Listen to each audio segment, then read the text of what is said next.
Eu fiquei 7 anos esperando uma morte que não veio, né, porque não tinha remédio. Depois veio a doença com toda a sua força e crueldade. Eu fui um doente terminal de AIDS, né? Eu gelei, meu chão abriu, eu falei, pronto, agora já era. Meu mundo tinha acabado. Porque ali era o meu fim.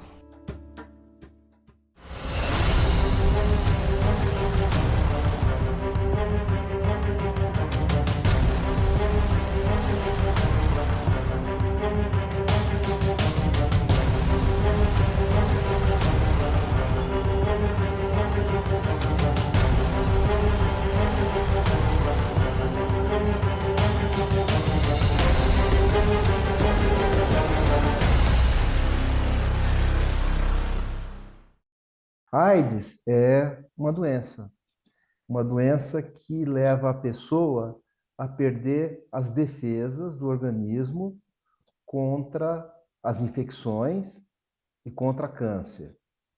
E o HIV é um vírus. O HIV é o vírus que faz com que o nosso corpo perca ao longo do tempo essas defesas que a gente tem. Isso vai demorar, isso é bastante lento.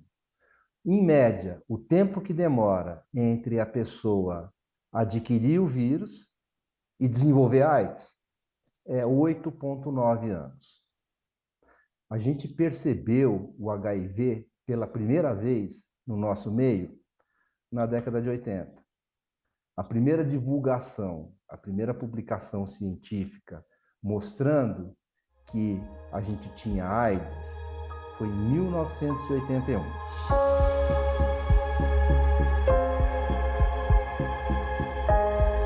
O isolamento do HIV mudou a história da epidemia da AIDS, né? A AIDS foi identificada como uma nova síndrome no início de 1981, pelo CDC de Atlanta, o Centro de Controle de Doença dos Estados Unidos, em Atlanta.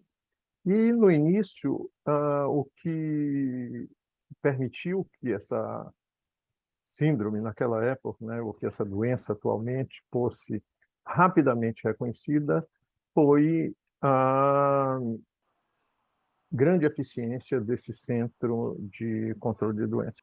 AIDS é um filme que a gente viu de trás para frente. A primeira coisa que a gente viu foram as pessoas doentes, elas adoecendo, morrendo, com uma profunda diminuição das defesas do organismo. Depois que a gente descobriu o vírus, meados da década de 80, a gente conseguiu fazer um teste para saber quem tinha o vírus. Eles observaram pessoas jovens, adultos, que não tinham nada anteriormente e que, de repente, apresentavam uma imunodeficiência, que era uma imunodeficiência adquirida, pois eles não tinham uma imunodeficiência anterior, né? E que apresentavam doenças oportunistas, né, com uma deficiência enorme do sistema imune, e eles, pesquisando mais em bases epidemiológicas, eles verificaram que tinha alguns elos de ligação entre esses indivíduos, né? Então, já com essas evidências epidemiológicas, já foi possível verificar ou imaginar que se tratava de um vírus, né?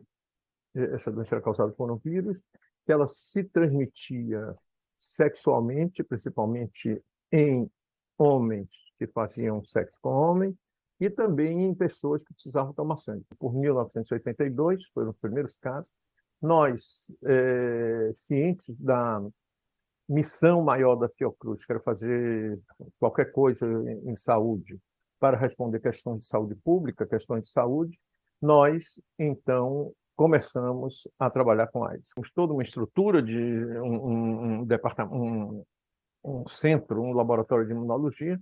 Foi possível cultivar esses vírus e adaptar uma técnica que já era muito usada nos bancos de sangue do Brasil, que é a imunofluorescência, né? E adaptamos essa técnica através dessa metodologia adaptada de imunofluorescência. Foi possível fazer essas primeiras triagens e chamar a atenção que a situação era grave porque não havia triagem nenhuma para as doenças transmissíveis por sangue no Brasil.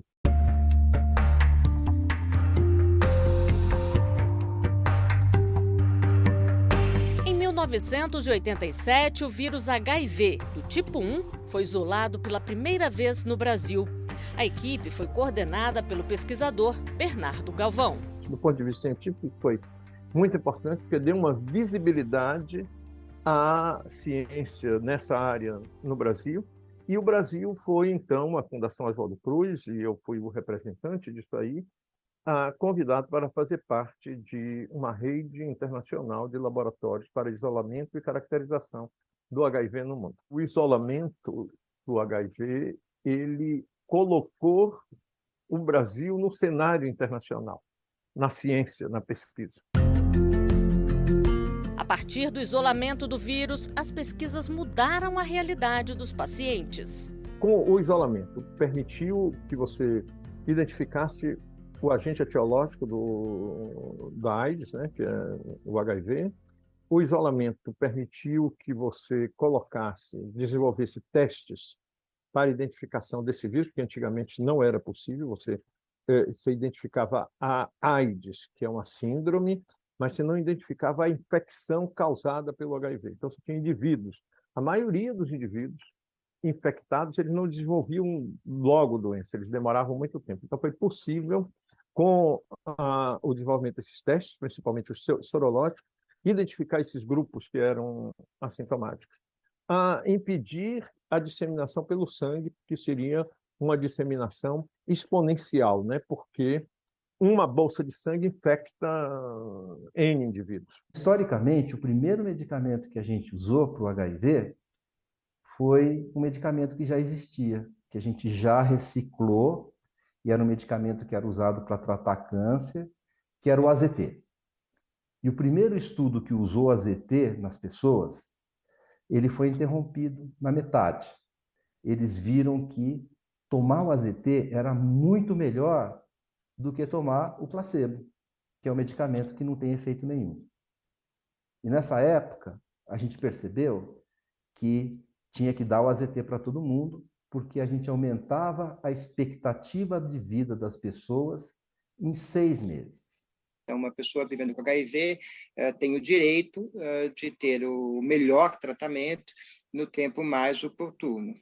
E a patente ou a comercialização, qualquer outra questão não pode ser limitante nesse acesso.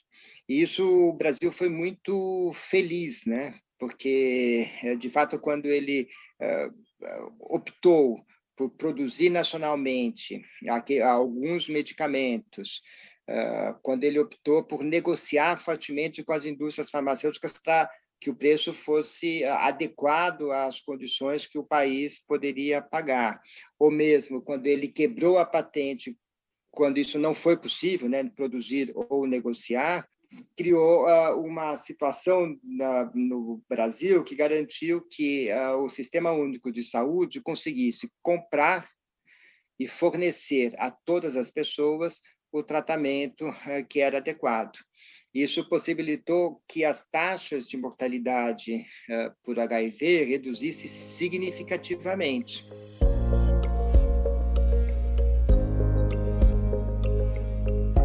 No início da década de 90, começava toda aquela loucura da ainda nomeada epidemia, e depois, logo em seguida, né, a nomenclatura mudou, foi tratada como uma pandemia, né, porque teve proporções mundiais, não só regionais, né, e ninguém sabia nada. E a gente via muita gente morrendo, muita discriminação, muito preconceito. E aí eu botei na minha cabeça, quem mais do que essas pessoas que vivem com HIV precisam de um afeto, de um carinho, de uma assessoria jurídica? Por que eu não posso procurar isso? E eu vi uma matéria de jornal falando sobre um grupo que atendia compartilhando, disponibilizando, né, informações para pessoas que se prostituíam na Cinelândia, no Rio de Janeiro. Eles descobriram que eu era recém-formado em direito e perguntaram: Marcelo, você não quer prestar também assessoramento jurídico para essas pessoas em todas as áreas? Falei: quero. E aí eu comecei, né? E aí eu não parei mais. Na universidade que eu me graduei, eu consegui meu primeiro emprego sendo professor, também com 20 e poucos anos, e advogado orientador do Núcleo de Prática Jurídica. E foi lá, tendo por trás uma instituição de ensino, que eu pude atender de graça a população descoberta portadora do HIV. Nós conseguimos a segunda decisão liminar do Brasil, a primeira no Rio de Janeiro, obrigando o Estado do Rio de Janeiro a fornecer os antirretrovirais que aquele nosso assistido precisava. E por que havia necessidade de judicializar para ter acesso àqueles medicamentos, em que pese a Constituição da República Federativa do Brasil garantir a saúde dos cidadãos, colocando nas mãos do poder público essa responsabilidade, né, pela garantia da saúde. Porque naquele momento ainda era o início da distribuição. Em 91, né, a gente conquistou um marco histórico. O Ministério da Saúde deu início à distribuição gratuita de retrovirais pela rede pública. Foi em 91. Em 93, o AZT também começou a ser produzido no território brasileiro, né?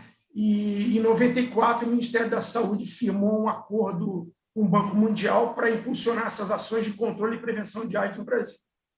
Então, quer dizer, o início da década de 90 foi crucial para a história da AIDS no Brasil, né? Então, essa distribuição depois foi regulamentada em 96, foi a Lei 9.316 de 96, que estabeleceu a distribuição gratuita desses medicamentos antirretrovirais, aquela prescrição, naquela época, chamava prescrição do tríplice esquema de antirretrovirais. E foi uma luta da sociedade civil, no primeiro momento, e logo em seguida do judiciário. Cristiano Ramos faz parte dessa história de luta. Eu adoeci em 95 a 97. Eu fiquei 2 anos internado em hospitais aqui de Brasília. E numa dessas internações, eu tive que tomar uma medicação que só tinha no hospital público. E foi lá que a dura realidade da AIDS se abateu sobre mim e o sangue de ativista ferveu nas minhas veias. Eu assisti a morte de muitos amigos, né? E meu pai, que era um juiz aposentado, que é advogado, né? Ele, vendo tudo aquilo, ele começou a ajudar as pessoas que não tinham condição financeira. Aí um dia eu falei assim: meu pai, se continuar do jeito que está, o senhor vai quebrar, porque o senhor não é rico, o senhor tem um salário, mas não é rico. Aí ele: meu filho, a gente vai ter que fundar uma ONG. E lá, dentro desse hospital público, nasceu a ONG Amigos da Vida. E a gente surgiu no ano de 2000, né? A gente, com certeza, nesses 23 anos, a gente já atendeu aí mais de 15, 16 mil pessoas, né? Muita gente, porque nós temos outros projetos que não necessariamente envolvem a AIDS. É fundamental, porque, na verdade, a pessoa vivendo com HIV/AIDS tem uma gama de direitos que, na maioria das vezes, eles nem sabem, como aposentadoria por invalidez, direito a sacar FGTS a qualquer tempo. Se você tem um imóvel financiado pelo Banco do Brasil ou pela Caixa, você quita com a doença. Todas essas conquistas foram objeto de luta de ONGs como Amigos da Vida e outras ONGs parceiras, os fóruns estaduais de AIDS, né? Foram lutas que custaram muito sacrifício, muita articulação, né? E graças a Deus nós temos no Brasil uma justiça muito sensível à questão da AIDS.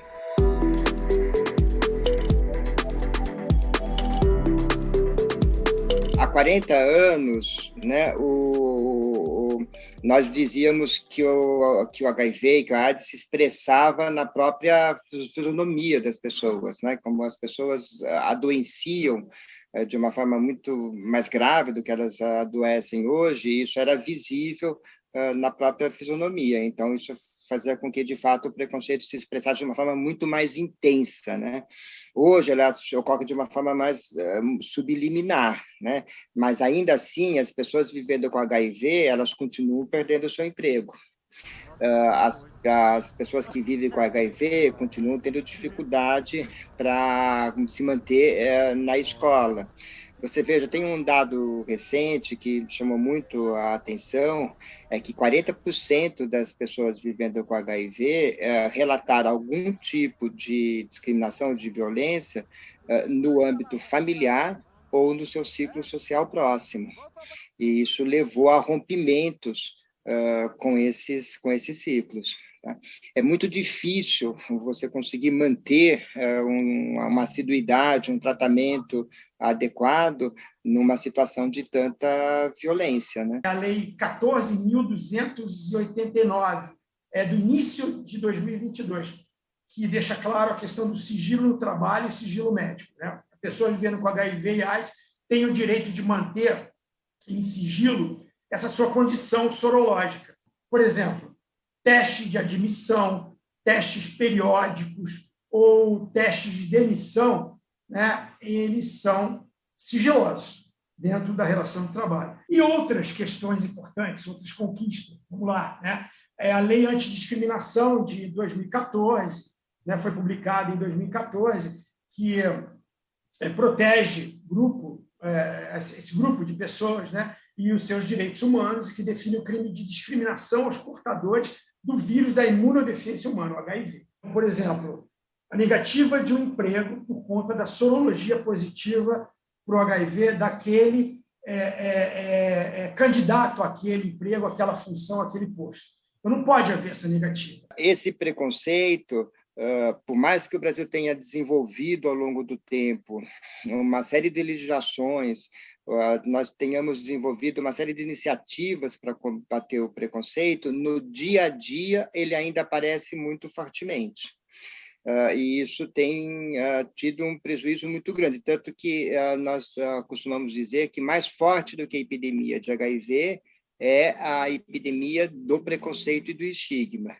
E que sem combater esse preconceito e sem esse estigma, nós não vamos controlar o HIV. Nesses 40 anos de epidemia de HIV/AIDS, a gente teve muitos avanços e não dá para se deixar de mencionar o quanto a gente avançou também em estratégias de prevenção. E é sobre essas estratégias de prevenção que precisam aumentar o nosso enfoque de trabalho. Precisamos fazer com que as estratégias de prevenção sejam possíveis para todas as pessoas.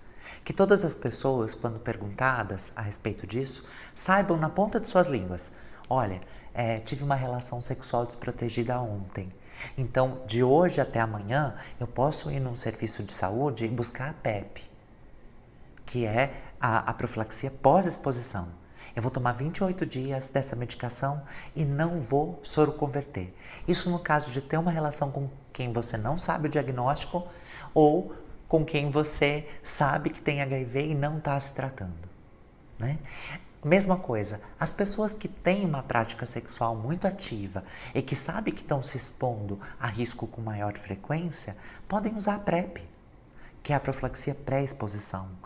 Particularmente para mim é motivo de orgulho é a forma com que o Brasil, desde o começo, montou o enfrentamento para o HIV. A sociedade civil se movimentou de uma forma muito efetiva, a sociedade médica, o governo, e a gente conseguiu inovar em todos os aspectos com relação ao combate do HIV. O Brasil, por exemplo, foi o primeiro país que teve todos os medicamentos que estavam registrados no mundo no sistema público de saúde, de graça, dando acesso às pessoas. Ricardo Dias liderou o estudo de um tratamento experimental que controlou o HIV por 6 meses após a suspensão dos remédios. A gente usou, por exemplo, não só medicamentos que acordam vírus, mas medicamentos que especificamente eliminam essas células, matam essas células. E a gente usou também terapia celular, que é como se fosse uma vacina. A gente treinou o nosso corpo a procurar o vírus com a nossa terapia celular e eliminar essas células infectadas. E dessa forma, num estudo que a gente desenhou e que a gente vai prosseguir com ele, a gente conseguiu que 3 pessoas em 30 ficassem controlando a infecção pelo HIV, uma delas sem nenhuma evidência de que o vírus estaria mais ali. Então a gente avança, o mundo inteiro pesquisa estratégias para a gente, de uma certa forma, curar as pessoas que têm HIV. Por exemplo, a gente sabe, e isso daí é uma novidade recente, mas muito promissora, e se a gente usa o coquetel numa pessoa e a quantidade de vírus fica tão baixinha que a gente nem consegue contar mais, você não tem mais transmissão. Se a gente trata uma mulher grávida que vive com HIV com o coquetel, a quantidade de vírus no corpo dela que se multiplica fica tão pequenininho, a carga viral fica tão baixinha, indetectável, que ela não transmite para o filho. Isabelita descobriu que contraiu o vírus com 21 anos ao fazer o pré-natal. O nascimento da filha foi cercado de cuidados e de ansiedade. Eu vinha tomando AZT durante a gravidez, aí tomei na hora do parto e quando ela nasceu ela tomou xarope. Ela tomou o AZT xarope por 45 dias. Só que lá naquela época, 97, só se fazia o teste uma única vez. Eu tive que esperar todo um ano e 6 meses, aquela angústia, mas graças a Deus, quando deu 1 ano e 6 meses, veio o teste dela negativo. Com a evolução da ciência, a segunda gravidez, 20 anos depois, foi bem diferente. Eu já vinha fazendo acompanhamento do HIV há mais de 15 anos. Já vinha tomando regularmente um esquema de retrovirais. Eu só tive que me adaptar junto com a infectologista a mudar a forma, se fosse uma forma mais adequada, para não prejudicar o feto. Ele fez o teste na hora que nasceu, do cordão umbilical, deu negativo. E com 3 meses no sal vascular ele fez o reteste, deu negativo. Veio que não vai ter mais criancinhas que já vão nascer com aquele estigma, aquela dor. Isso já é muito importante.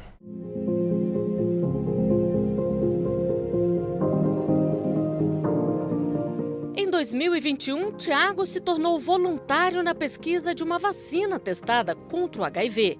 A motivação para ajudar a ciência veio de um drama familiar. Tiago perdeu um tio para a AIDS. Eu acho que a primeira coisa que me motivou a participar do estudo foi poder fazer algo para que as pessoas não precisassem passar pela dor que eu e a minha família passamos.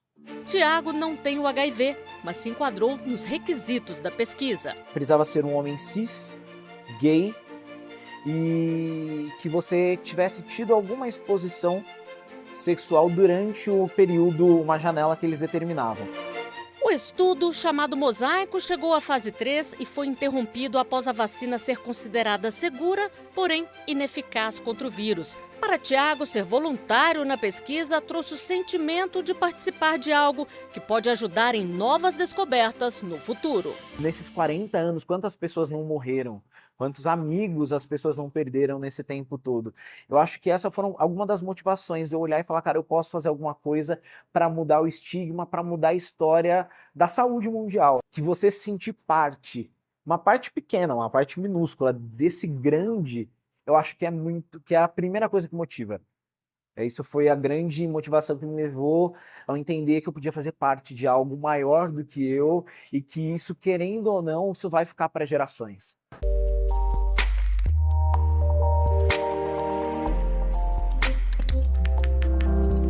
Quase 1 milhão de pessoas vivem com HIV hoje no Brasil.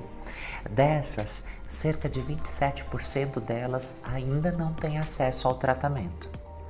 Então é importante que a gente tenha estratégia de alcance dessas pessoas.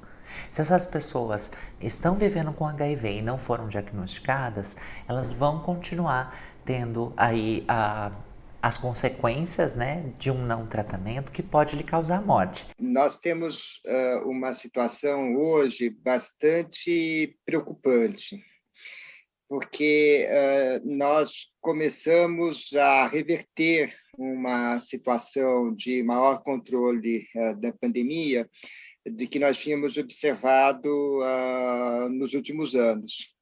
E isso ocorre porque as novas gerações têm mudado o seu comportamento sexual, fazendo com que as taxas de incidência do HIV aumente consideravelmente.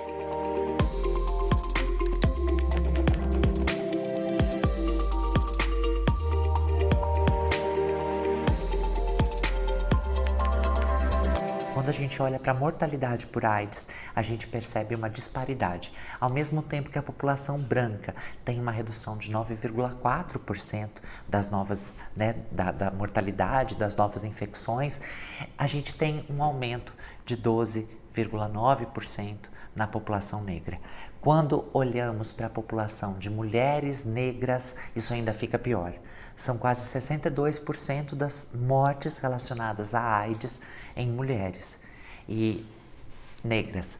Isso demonstra claramente que ainda precisamos avançar muito nesse racismo estrutural que também acaba afetando o acesso dessas pessoas aos serviços de saúde. Uma expressão ficou gravada na minha mente dos meus alunos. A expressão era morte civil.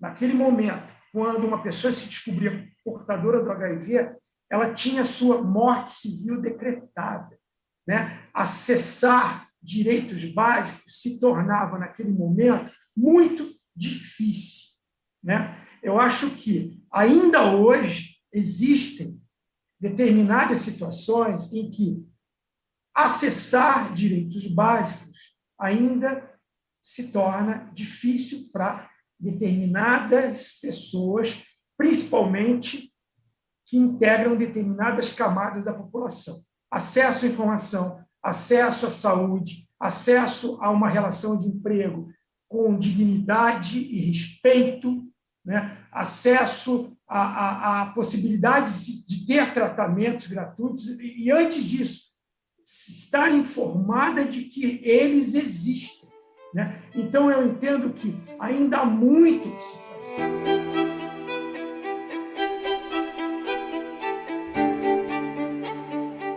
A gente precisa pensar no HIV/AIDS como uma pandemia não superada.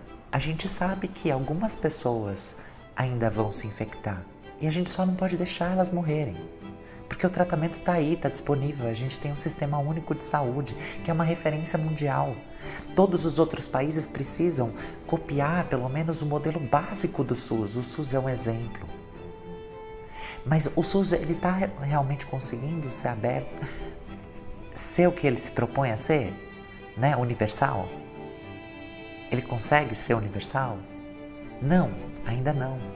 Por quê? Porque ainda precisamos caminhar muito nesse aspecto, para que todos os profissionais de saúde tenham noção do que a desigualdade causou e possam oferecer um trabalho mais pautado no princípio da equidade, oferecendo mais a quem mais precisa. Ter políticas de saúde muito intensas, muito fortes. Temos o comprometimento das várias instituições que vai para além da saúde, como, por exemplo, a educação, e nós temos que ter uma estratégia muito forte para combate do estigma e do preconceito. Se nós conseguirmos estruturar esses 3 pontos, de fato, nós não precisaremos, nos próximos 40 anos, conviver com a epidemia como nós convivemos nos 40 anos passados. Jamais a gente pode voltar àquela situação em que uma morte civil era decretada. A decretação da morte civil, no início da história da AIDS no Brasil, ela tem que ser sempre lembrada, porque a defesa dos direitos básicos, principalmente da dignidade da pessoa humana e da saúde, tem que ser completamente preservada.